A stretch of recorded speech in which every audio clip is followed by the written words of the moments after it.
আলাইকুম। গত সপ্তাহে প্রথম যে আমি ভিডিওটা দিছিলাম সেটা ওইভাবে দেখাইতে পারি নাই। আজকে আপনাদের ওইভাবে দেখাবো, একবারে এ টু জেড এই জমিদার বাড়িটি। চলেন আমরা একটা জায়গাতে যাই। এটা মানে প্রথম সুড়ঙ্গ বলা চলে।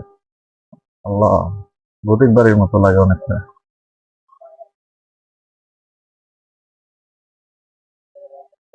কোন দিক দিয়ে ঢুকা যায়? এদিক দিয়ে ঢুকি। একদমই ভৌতিক বাড়ি, ভয়ঙ্কর। অনেকে আছে ভেতরে।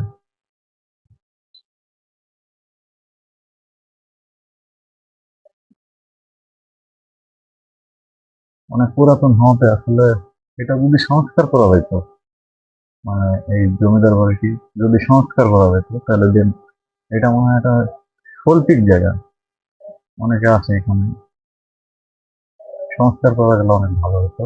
এটা বাংলাদেশের একটা ঐতিহ্য হিসাবে ধরে রাখা হয়েছে বিষয়টা।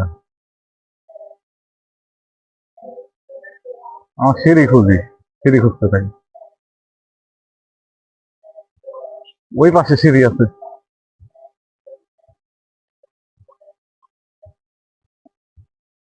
একদম উপরে যাবো, উপরে একদম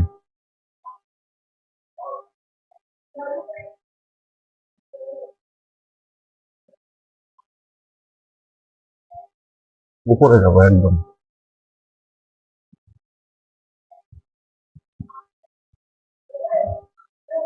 দেখেন ভেঙে চুরে কি অবস্থা।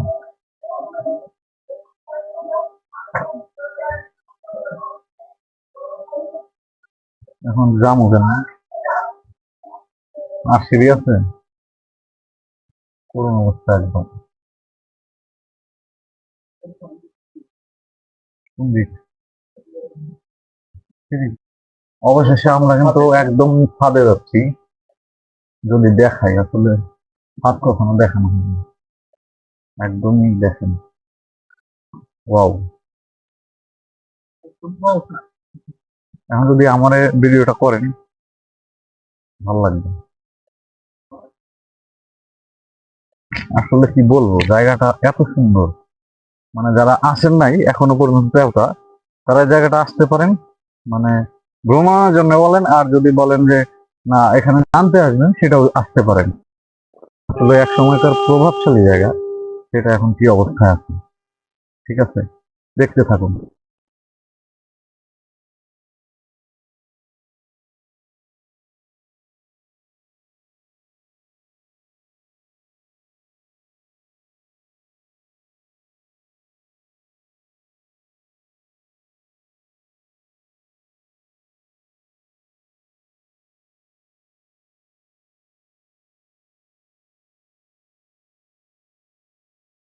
তো আসলে এই জায়গাটা যারা আসেননি তাদের জন্য সুন্দর একটা জায়গা হবে।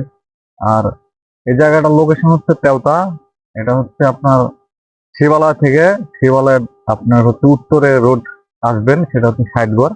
সে রোডে আসার পরে আপনি তেওতায় ইউনিয়ন পরিষদের রাস্তাটা পাবেন। ঠিক আমার অপোজিটে ওই পাশে কড়ই গাছ আছে, সেটা ইউনিয়ন পরিষদ। আর আরেকটু সামনে প্রাইমারি স্কুল। যদি দেখেন, এখানে আসতে পারেন, খুব সুন্দর